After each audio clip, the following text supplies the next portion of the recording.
Hoy en Coffee for a Change tengo conmigo a Marle. Su camino de migración empezó en Argentina y después la llevó a Chile, donde construyó una nueva etapa junto a su familia. Y bueno, vamos a conversar sobre los cambios y retos y algunos aprendizajes que ella ha tenido estos años.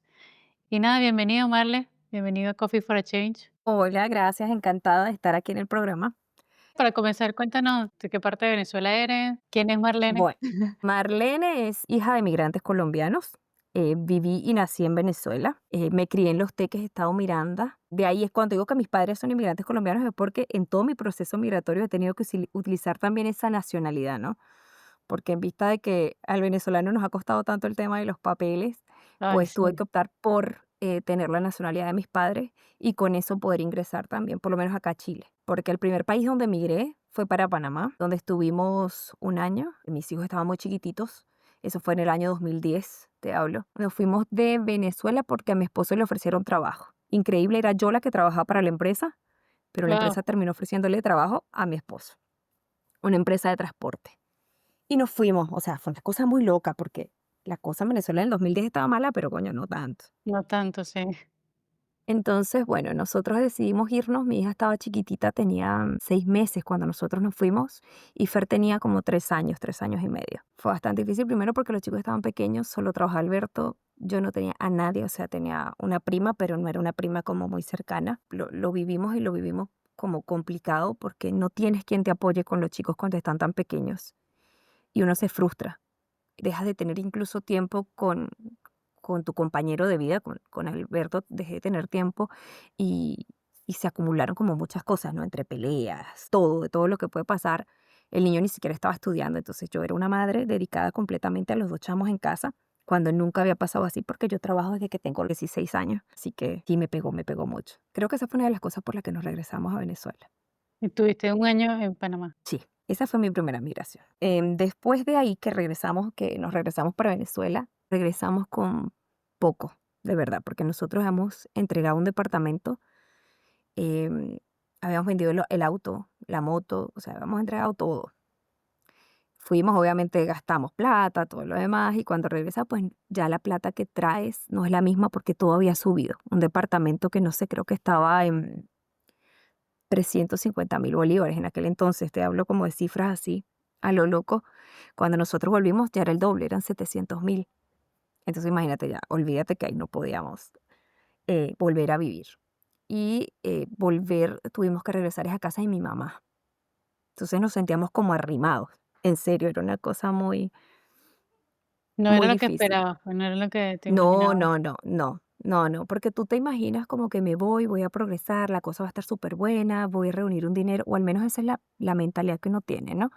Y uno dice, bueno, yo tengo una carrera, ya la voy a poder ejercer, pero no, no, teniendo dos chamos pequeños, no, no, no se podía. Wow. Y luego de eso te quedaste un tiempo en Venezuela, que fue cuando yo te conocí. Tal cual, así fue. Me quedé en Venezuela hasta el año 2016 y durante ese tiempo estuve haciendo algunos viajes, como también pescando, ¿no? Como para ver a dónde podíamos volver a irnos, porque la idea no era quedarnos en Venezuela. La cosa estaba muy complicada como para seguir en Venezuela. La idea de irte a Argentina surgió a raíz de qué. Mira, fuimos en un viaje en el 2015, pero de turismo, y me pareció súper lindo. El país me pareció súper lindo y claro, no es lo mismo ir como turista, ¿no? Que quedarte fijo. Pero cuando fui como turista vi la calidez de las personas. Eran personas como muy cercanas, son personas muy chéveres con uno, un trato lindo, me pareció un país súper bonito, al menos en la parte donde estuve, que fue Cava, Ciudad Autónoma. Y mi esposo tenía una prima allá. Y obviamente la chica me pintó las cosas también muy bonito, no, que vienen, tal, y todo esto. Bueno, yo regreso a Venezuela, o regresamos a Venezuela de esas vacaciones, y me robaron 3 veces en un año. En Argentina, En cuando ya vivías. Venezuela, Ay, no, cuando volví. Entonces un día ya me molesté y le dije a mi esposo, se acabó. me Si voy. tú no te quieres ir, quédate. Yo me voy. Y así, de un día para otro, agarré, armé los papeles de los chamos, saqué partidas de nacimiento, apostillé, todas las cosas. Y fíjate tú que en ese mismo 2015 fue cuando tramité mi documento colombiano en Venezuela. Le dije a mi mamá, voy a sacar la nacionalidad colombiana por si acaso. Porque dije, no, como venezolana, todo tranqui.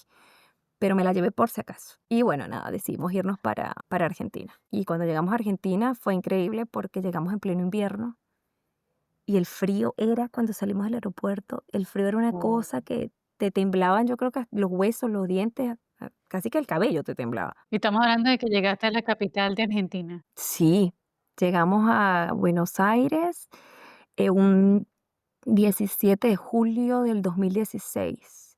Llegamos en la madrugada y en ese entonces estaban unas temperaturas bajo cero incluso. Era un frío impresionante. Y estuviste en Argentina luego, bueno, fueron tus primeros 8 años, creo, 8 años estuve en seguido Argentina. sí. ¿Y qué tal Seguido. y qué tal ese aprendizaje que te dejó Argentina, que también fue donde tus hijos crecieron?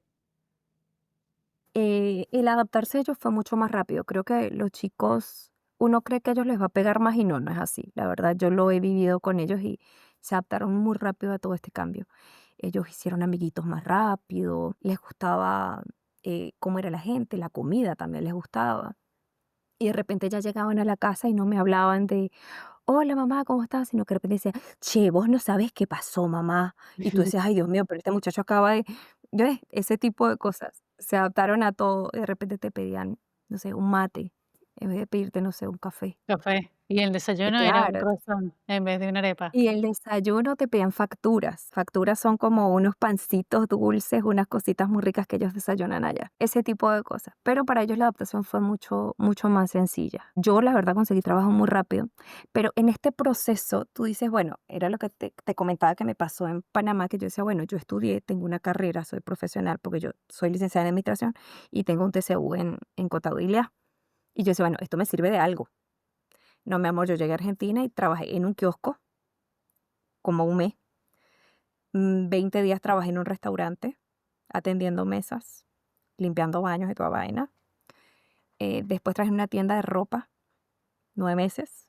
Y después nunca me rendí. Dije, bueno, no importa, a esto hay que adaptarse porque a fin de cuentas ni me puedo gastar los ahorros y tengo una familia que sí o sí depende de lo que nosotros ganemos. Yo no le puedo decir a mis hijos, ay, no, ¿sabes qué, mi amor? Yo no consigo trabajo de lo que yo estudié, así que no sé, hoy vamos a comer solo tecito, vamos a tomar solo mate. No, no puede hacer esas cosas. Entonces es como si te pega un poquito. Porque tú dices: "Oye, no me imaginé yo limpiando piso". No era lo que querías tampoco. No, no, no, no era lo que uno no Es era que lo que uno uno también quería. como que sabe que cuando uno emigra es como literal comenzar de cero y Y con humildad, aceptar con humildad el proceso, decir: "Bueno, nada, este es el cambio, esto es lo que yo asumí, lo que yo". esto es lo que yo elegí. Eso lo elegí, es parte de mi decisión, pero traía personas conmigo que dependían de lo que yo había decidido. Entonces, mis hijos a mí no me dijeron: "Sácame de Venezuela". Yo lo saqué. Entonces, yo tenía que hacerme responsable de ese cambio. Incluso mi esposo dejó su trabajo, dejó todo, porque Alberto, pobre, me ha tenido que seguir los pasos. Nada, ha sido un compañero de verdad grande en todo este proceso, en todos, porque la que ha inventado irse para todos lados soy yo. Sí. Y lo primero que pensaste para llegar a Chile, porque de Argentina fuiste a Chile. Bueno, a ver, te retomo en Argentina. Después de que trabajé en la tienda de ropa, yo nunca me rendí. Yo seguía metiendo currículos así por internet, paraba por épocas y después seguía metiendo currículos. Y un día me llamaron de una empresa americana, para trabajar en el área contable y administrativa. Yo me fui para esa entrevista y dije, bueno, porque ya había ido a otras, pero el sueldo era como hasta incluso un poquito menos de donde yo estaba, porque yo ganaba incluso comisión y todo en la tienda de ropa. Y en esta fue la entrevista y dije, bueno, en nombre de Dios. Yo ese día me fui, mi hija, firme, regia. Dije, va porque va. Este trabajo va a ser mío. Y como que lo decreté, ¿sabes? Es algo como que yo dije, esto va a pasar. Y fíjate, así fue. Y duré 7 años trabajando con ellos en Argentina. Y luego en Argentina se empezó a poner un poquito complicada la cosa. Y mi jefe me ofreció el cambio para Chile. Me dijo, Marle, te tengo una propuesta. Ahí me ofreció algo, o sea, el dinero venía bien, el cambio iba a ser encargada, ¿sabes? Estas cosas. Entonces dije, bueno, primero déjame lo hablo con mi familia, porque es lo que te dije, ya yo no puedo seguir tomando decisiones por mí misma, o sea, yo sola. Ya mis hijos eran adolescentes, mi hijo tenía amigos, mi hija también, entonces era volverlos a mudar y otra vez empezar de cero. Me senté, hablé con ellos, los chicos están un poquito renuentes, pero mi esposo, como te dije, sí, dijo, bueno, si estás de acuerdo y tú quieres hacerlo, vamos a darle vieja, o sea, sin ningún problema. Y acepté y me vine, pero ¿cómo fue la cosa? Primero me vine yo y después se venía mi familia. porque los chicos tenían que terminar la escuela. Y creo que este proceso de migración creo que fue el que más me pegó, fue el más difícil y sabes que fue el más complicado de todo porque el dejar a mis hijos, primero yo estaba sola, sola, o sea, dormir en una habitación sola, hablaba con ellos era por teléfono. ¿Y qué pasa? Que durante ese tiempo mi hija empieza como a enfermarse, ¿sí? A veces hay como enfermedades que no las vemos porque no son como tan físicas, ¿sí? Mi hija empezó con periodos de depresión y no la vimos feo porque yo viajaba para Argentina una vez al mes y cada vez que la veía yo la veía peor y yo desde acá sufría. Yo decía, ¿será que renuncio?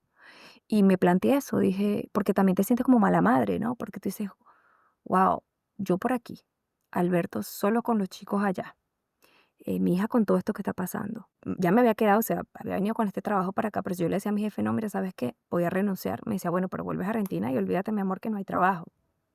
Entonces iba a tener que yo volver a buscar trabajo en Argentina. Y bueno, entre todas esas cosas difíciles que nos pasaron, me traje a mi hija y yo me vine para acá en junio y en octubre yo me traje a mi hija porque no mejoraba tampoco, ella no mejoraba. Y decidí comenzar a tratarla acá en Chile. Y por suerte dimos con una doctora maravillosa, una neuropsiquiatra. Cambiamos incluso de psicólogo y se vio muy bien. Bárbara mejoró muchísimo. Pero sí, son cosas que cuando uno migra no se imagina que van a ser parte de todo eso y empiezas con el tema de la culpa, que hago el trabajo, con decirte que mi esposo fue el que terminó dejando sus empleos para dedicarse solo a cuidarla a ella. Porque mi hija era una nena que no podía quedarse sola nunca. Y eso pasó unos, no sé, 3 meses, recuerdo. Mira, todo empezó incluso antes de yo venirme, pero no sabíamos qué le pasaba porque empezamos a notar que ella hacía muchas actividades y de un día para otro comenzó, no quiero hacer más natación, se retiró de natación, dejó los patines guardados, digo, no quiero patinar más, se retiró de teatro, que hacía unas obras de teatro maravillosas, ella se retiró de teatro y nosotros decíamos, bueno, parte de la adolescencia, pero estar en la casa era, yo llegaba del trabajo y mi hija, yo les tengo la costumbre de siempre preguntarles cómo están, hablamos de lo que fue su día, y ella era muda, ella se encerraba en el cuarto y ni siquiera con el celular, ni ver televisión, no, ella era sola acostada en su cama. Y pensábamos, bueno, no sé, puede ser parte de la adolescencia. Uno de padre o desde su ignorancia cree que es normal que los chicos actúen así. Y también pasó que un día ella se sentó conmigo en el comedor, estábamos desayunando, y recuerdo que me dijo: "Mamá, algo me pasa. Siento que el corazón se me va a salir". Fue algo que me dijo ese primer día. La llamamos a un cardiólogo, que fue lo primero donde fuimos. Le pusieron un holter, incluso que le hicieron como varias horas, un día completo, creo que recuerdo, si no fue uno, fueron 2 días, para ver cómo estaba su corazoncito, a ver si es que era un problema físico. Y no, resultó que no era nada del corazón. Y la doctora nos dijo, mira, lo mejor es que la vea una psicóloga porque puede que ella tenga ansiedad. Y comenzó a verla una psicóloga justo cuando yo me venía para acá, para Chile. Y la verdad es que yo hablaba con la psicóloga desde aquí y yo creo que mi hija en vez de ir mejorando fue empeorando porque fue desarrollando como más miedos de los que ella tenía. Y empezaron a pasar cosas que incluso en una de las idas mías casi la internan. Era la cosa que yo dije, ya esta es la gota que derramó el vaso. Y la íbamos a internar y luego leímos, o sea, se buscó el lugar donde la querían meter los médicos, lo googleo y me dice mi esposo, bueno, vamos a ver dónde es el lugar y habían muchas opiniones malas y me dio miedo y dije, no, hay que buscar otra forma. Y fuimos, hablamos con los médicos y les pedimos si en vez de internarla nosotros podíamos cuidarla en casa. Y fue cuando nos dijeron, ok, pero tienen que traerla todos los días a que nosotros la veamos, nosotros va a haber un especialista que la va a revisar, todo lo demás, y no la pueden dejar sola. Ella tiene que estar 24/7 acompañada. Y entonces mi esposo me dijo, bueno, yo voy a renunciar al trabajo. Y él renunció a los 2 trabajos que tenía y se dedicó únicamente a cuidarla a ella. Y mi hijo llegaba al colegio y también era cuidarla a ella. Ella dejó de ir a la escuela porque ya no podía ir a la escuela porque iba y una vez la teníamos que retirar porque se sentía mal, se ponía mal. Y bueno, eso nos pasó y ya después en octubre yo le dije a Alberto, no, no mejora porque cada vez que yo iba para Argentina, en ese periodo de meses, te hablo como de junio a octubre, eh, yo iba a Era ver a mi hija peor. y era como, era como ver un mueble. Mi hija no hablaba, era muda, no te decía nada, tú le preguntabas y todo era, ujú, así, no había nada que contar. Y esa otra cosa que te hace sentir como que hice lo correcto o no, te hace como repensar las cosas, porque no sabes si te equivocaste y tomaste la decisión correcta o no. Ahora, como te digo, cuando ya estoy acá y me doy cuenta de que ha mejorado un montón, que yo dejé de ver a mi hija, o sea, que mi hija llegó un momento en que es muy duro escuchar un hijo que te diga, que tú le digas, hija, tienes que seguir luchando, no puedes ser egoísta con nosotros, porque nosotros te queremos aquí con nosotros, tu papá, tu hermano, todos. Y que tu hija te diga, mamá, los egoístas son ustedes, porque ustedes no entienden que yo ya no quiero seguir. Eso a mí me mató, en vida me mató. Y yo dije, ningún padre tiene por qué escuchar algo así. Y luché y busqué médico y esta doctora me dijo, mamá, yo sé que algunos te dicen que no tienes que tomar esta medicación, pero yo se la voy a dar y tú vas a ver que ella de a poco va a mejorar. Así fue, y hoy veo a mi hija y la veo rozagante, brillante, que va para el gimnasio conmigo y se anima, y la veo que tiene un novio y está con su amiga y tiene una amiga con pinche con la que se la pasa y ya te habla de un futuro, que en un momento ella nunca me habló de La vi todo compartiendo con el baile típico bailo chileno. cueca, Sí, bailo cueca. Sí. y eso es un gran avance también para ti. Sí, sí, sí, sí. El tema ahora migratorio que tú estás pasando en Chile y que te beneficiaste porque sacaste documentos, colombianos, eso es un proceso también bastante largo y estresante para ti. Sí, porque yo dije, bueno, como venezolana para Chile no puedo entrar porque ya me pedían visa. Entonces, como yo no saqué la nacionalidad argentina, sino tenía la colombiana, dije, bueno, listo, vamos con esa. Metí todos mis papeles y con todo y que tenía visa, contrato de trabajo, perdón, desde el exterior, fue difícil. Y los papeles se demoran bastante. O sea, el trámite para que te otorguen la residencia, así sea temporal, se demora mucho. Sí, es un problema bastante grande y ahí es donde está la piedra del Sí, camino.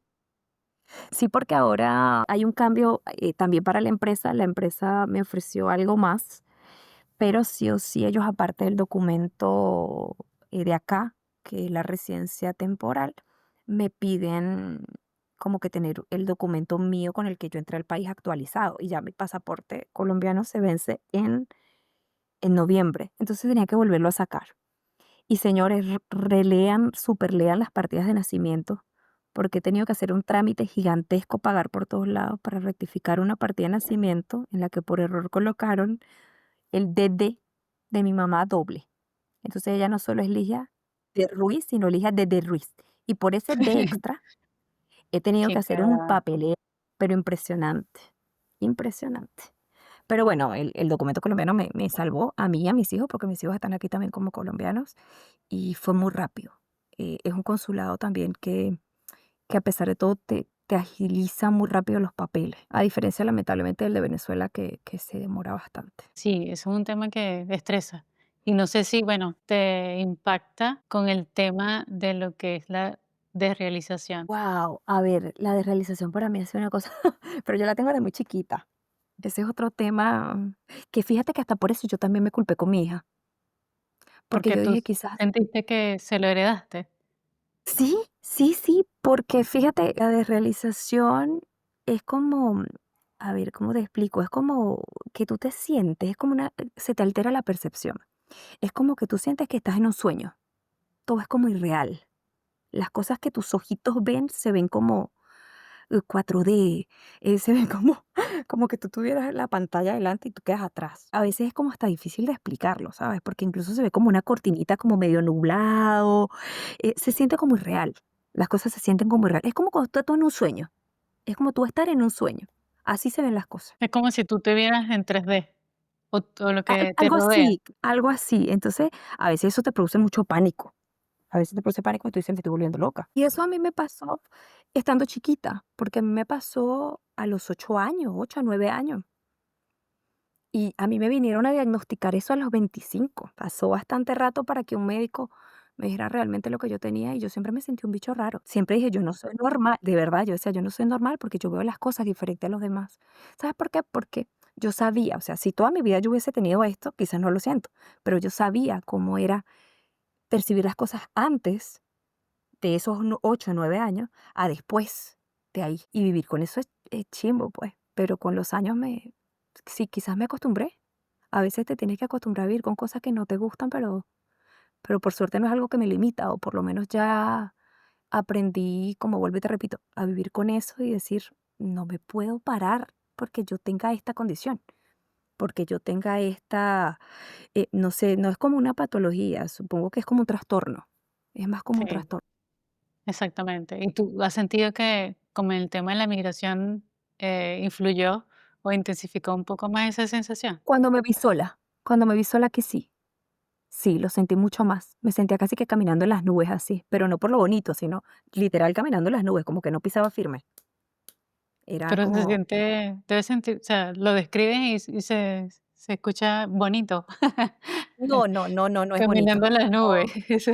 No, no, por eso digo, caminando en las nubes es porque cuando tú estás con esto es como que vas como inestable, y tu cabeza también está rara, pero no es de loco, porque tú sabes que tú no estás loco. Tú sabes que la persona que tienes al frente es esa persona y que lo que estás escuchando es real, pero es una sensación como de desconexión. ¿Y cómo te ayuda a mantener los pies en la tierra cuando estás en esos procesos? Mira, yo soy creyente, o sea, yo no voy por una iglesia, yo creo en Dios, sé que existe un ser superior a nosotros y hasta ahí, Sí. y le pido mucho. Y le digo: "Dios mío, solo dame la fortaleza para aguantarlo", porque ya sé que no se o sea, no se me ha quitado, todos los años que te lo he pedido que me lo quites, no se me quita, pero por lo menos dame la fortaleza para llevarlo. Y lo que hago es tratar de controlar mucho mi respiración, porque llega un momento en que te desesperas, entras como en una ansiedad que caes en pánico, caes en pánico. Incluso una vez en diciembre entré en pánico horrible y le dije: "Mamá, mamá, llévame para el hospital", estábamos en Venezuela. Le dije: "Llévame para el hospital porque yo siento que me voy a volver loca", le dije. O sea, no podía quedarme tranquila, era una cosa que las cosas las veía tan feas, tan feas no, porque se ven normal, pero las veo diferentes a como lo ve una persona común. Entonces mi mamá me llevó para el médico, recuerdo, y un tipo agarró y dijo: "No, quizás ella está deprimida". Yo decía: "Coño, pues esta gente no entiende, yo deprimida no me siento rara, no deprimida". Me siento diferente, extraña. Algo pasa conmigo, sí, pero deprimida no estoy. Entonces me dieron unas pastillas ahí. Y esas pastillas el hombre le dijo a mi mamá: "Señora, llévesela en un taxi, porque esto le va a hacer efecto muy rápido. Ella va a descansar como por 2 días". Bueno, Guau. yo le dije a mi mamá: "No, mamá, vámonos caminando. Yo quiero caminar un poco porque necesito respirar". Yo me sentía todavía como muy alterada. Chama, y yo no sé en qué momento yo me monté en el auto y pum, me desconecté y no supe más de mí hasta que estaba en el hospital, me estaban poniendo una intravenosa, habían dicho hasta que me había muerto, imagínate tú, qué horror. Y ya habían pasado 2 días. No, ese mismo día pasó, ese mismo día pasó todo. Se ve que me volvieron como en sí con el medicamento que me pasaron, y recuerdo que ese día yo dije: "No más, no, no más. Si aquí no me dan un diagnóstico de verdad de lo que yo tengo, yo no voy a seguir buscando porque creo que me estoy poniendo peor al que me den una pepa, otra pepa y nadie me diga en sí qué es lo que yo tengo". Porque yo decía, yo buscaba los síntomas de depresión y yo decía, pero es que yo no estoy deprimida, esto no coincide con lo que yo tengo. Y como te dije, a los 25 años fui para Caracas a un psiquiatra, que no me acuerdo bien el nombre, Salazar, creo que era el apellido de ese doctor. Y él fue el que me dijo, yo me senté y lo primero que hice fue llorar. Le dije: "Doctor, yo lo que quiero que sepas es que yo no estoy loca". Eso ¿Te fue parece? eso fue lo pri sí, eso fue lo primero que yo le dije: "Doctor, yo estoy llorando y todo, y lo que yo le voy a decir va a sonar raro, pero yo le juro que yo no estoy loca". Y él: "Bueno, cuéntame". Y empecé a contarle él todo lo que yo pasé desde chiquitica, cómo veía las cosas y todo lo demás y tal. Y él me dijo: "Eso tiene nombre y apellido", me dice. "Tú sufres del trastorno de desrealización, pero hay que ver de qué se produce". Porque me dice: "Si tú me dices que empezó a los 8 años, mira, muchas personas lo desarrollan por consumo de marihuana, por traumatismos cerebrales, estrés postraumático, o sea, cosas así que a mi edad no, nada de eso cabía". Me hicieron tomografía, me hicieron de toda cosa, me pusieron un montón de cablecitos en la cabeza, creo que se llama electroencefalograma, y todo salió bien, porque ellos pensaban que podía ser epilepsia del lóbulo temporal, y no fue nada, o sea, nada, eso está ahí de la nada. Me jugaron la lotería, yo no me la jugué, pero me gané el numerito, entonces ni modo, me tocó. Entonces, ¿tú controlas esos episodios con respiración Con respiración y y trato de pensar en otras cosas. Trato de no centrarme en qué me está pasando, porque si no me voy, o sea, me voy que entro en pánico. Yo trato de pensar es, los chamos, y de repente cuando me agarra aquí en la casa, le digo a ellos, me agarra mucho, a veces me pasa cuando me estoy bañando y le digo a alguno, por favor, alguno entre, para que empiecen a hablarme, a buscarme conversación y como que mi cabeza no se quede. pensando nada más en lo que estoy viviendo, en lo que se ve tan irreal y como que yo me estuviera desconectando de mí. Aparte de que cuidas de tus hijos, también cuidas de ti y mejoró el tema de tu hija. Bueno, tu hijo también está contigo, terminó el bachillerato. Creo que a él lo descuidamos mucho, honestamente, en la época en la que Barbie estuvo así, a él lo hicimos como en un segundo plano. Pero por suerte es un chico bastante maduro y ha entendido como que, mamá, yo sé que en ese momento yo le pido perdón. Le digo, hijo, perdón por todo lo que pasó, que quizás a ti te hicimos a un lado, que quizás tú también nos necesitabas, porque no solo sufre la persona que lo está viviendo. La persona que sufre depresión no lo vive él solo. La que está en su entorno la padece y fuerte. Créeme lo que es duro para los que están a su alrededor. Y mi hijo fue, creo que la persona que más rescató a su hermana. Y es algo que yo le agradezco. Pero bueno, por suerte, aquí tengo a mis dos muchachos, tengo hasta mi perro, mi esposo. Y lo único que yo hago es agradecerle a Dios por cada una de las cosas que me ha tocado vivir, independientemente de las cosas que tenga, de las que padezca, trastorno, de lo que haya pasado con mi hija, de todo. Yo le agradezco a Dios y de eso, o sea, desde que despierto, mira, gracias por respirar, gracias por mi trabajo, gracias por mi familia, gracias por mis amigos, gracias por mi perro, o sea, creo que eso es lo que te puede traer cosas positivas a la vida, cuando eres más agradecido con lo que tienes. ¿Cómo te ves ahora? ¿Estás contenta? ¿Tú sientes que Em, valió la pena como migrar a Chile y establecer una nueva vida después de tantos cambios? la verdad me siento bien, me siento tranquila. No sé si este será el destino final definitivo para nosotros. Ay, que sonó como feo, sonó como el de la película, pero no. No, no, no, no, no es ese el destino que estoy hablando, sino el No es el lugar donde final nos vayamos final. a quedar. Eso, no, no, no, es como el saltito de aquí para otro lado. No sé, no sé, quizá Chile de momento le agradezco las oportunidades que nos ha dado. Es un país lindo, a pesar de que es un poquito difícil la gente, pero agradezco donde estoy. Pero si se nos da la oportunidad de estar en otro lugar que yo de verdad sienta como mi hogar, No lo descartarías. no, no lo descarto. ¿Tú crees que otro país te vayas a sentir tu casa? Puede ser, no me niego a esa posibilidad. Creo que todavía no lo he encontrado, no lo he A mí me encontrado. pasa igual. Esta es mi tercera migrada y yo creo que todavía no he encontrado un lugar que yo diga, este es mi lugar. De hecho, Claro, que tú ni siquiera Venezuela. también sí, pasa. O sea, yo extraño mucho mi país, las playas, mis amigos, el reunirnos, todo esto. Pero digo, no, yo volví a Venezuela en el año 2022 y digo, no, no, este no es el lugar tampoco donde yo quiero estar. Porque la mayoría de las veces que yo fui fue con un trabajo remoto y obviamente es un tema distinto. Pero Sí. vivir en Venezuela con un sueldo en Venezuela, con una vida, tratar de tener una vida como la que tenía antes de emigrar, eso no existe. No, no, no, no, no, no existe. Y yo por lo menos desde acá incluso he hecho una manito allá en Venezuela todos los meses. Obviamente mando plata para ayudar con los gastos de mi mamá y todo eso, pero sé que mi hermana la pasa difícil porque por más que ella trabaje también es muy costoso vivir allá. La medicación, porque mi mamá también tiene de todo un poco, ¿no? O sea, está que si con diabetes, tiene artritis, tiene artrosis, chale chica. Heredame plata, no me heredes enfermedades, mujer. Bueno, eso sí es verdad. A veces también uno no se prepara para lo que nos va a traer la vida. De verdad que uno solo vive el momento. Sí. Bueno, y comencé el gimnasio justamente porque me diagnosticaron artrosis en las rodillas. Entonces dije: "No, mi amor, esto no me va a agarrar viejita y desbaratada. Vamos, tengo que Claro, ponerme fuertecita". tiene que por Y lo obviamente menos ya poder con un litro de cerveza, claro, obvio, levantar esa garrafa como Dios manda. un litro una jarra de sangría. Tal cual, obvio, obvio. Qué sé Y yo, mira, ¿ya probaste el terremoto? me lo ofrecieron hoy, pero no, no, sigo con mi cervecita, creo que me va mejor con la cervecita, un vinito. Terremoto, no, no, no, no me convence, no me gusta. A mí tampoco me gusta, es muy dulce. Bueno, la granadina creo que lo pone muy dulce, no, no me convenció. ¿Y la sopaipilla? Sí me gusta, fíjate tú, sí me gusta. No la como seguido, pero de repente me como una que otra con aguacate, le pongo No, pues aguacate arriba y queso. ya eso es una arepa, aguacate Una con pollo. bomba, una bomba me como. Qué locura. Bueno, mira, ya la verdad que me quedo muy sorprendida de todo lo que has logrado, de verdad que soy fan de todos tus cambios.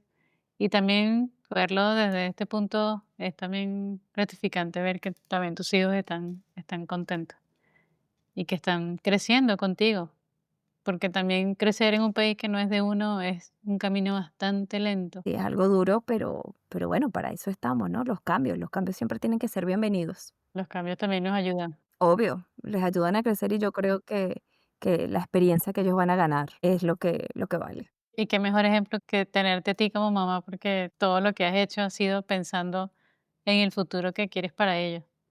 Yo les digo, mira, soy una mamá que a veces se le corre un poquito la torre de control, pero aquí estamos, aquí seguimos. Vamos bien, vamos bien. Sí, avancemos nomás. Oye, avancemos nomás que aquí seguimos. Sí.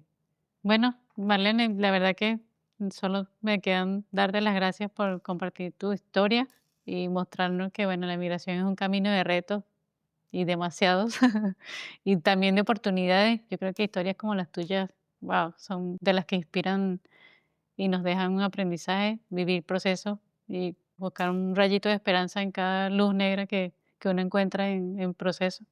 Y esto es Coffee for a Change. Gracias.